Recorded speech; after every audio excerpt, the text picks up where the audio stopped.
Kapuso Star mapapanood na sa FPJ's Batang Quiapo.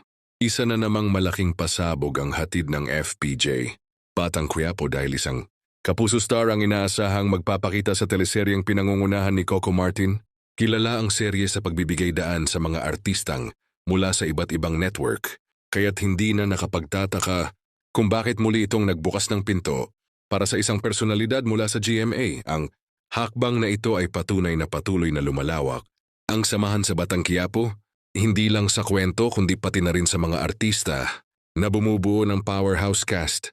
Bagamat wala pang kumpirmadong detalye kung ano ang magiging papel ng Kapuso Star, marami na ang naghihintay kung magiging kakampi ba o kalaban siya ni Tanggol.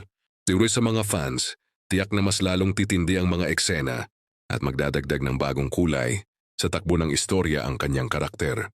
Sa patuloy na pagdagsa ng mga malalaking pangalan mula sa iba't ibang istasyon, nananatiling numero 1 ang Batang Quiapo sa puso ng mga manonood. Lalo itong nagiging simbolo ng pagkakaisa sa showbiz. Dahil binabasag nito ang dating hangganan ng Network Wars. Sino kaya ang Kapuso Star na sasabak sa Quiapo World? Abangan ang kanyang ingranding pagpasok sa mga susunod na linggo.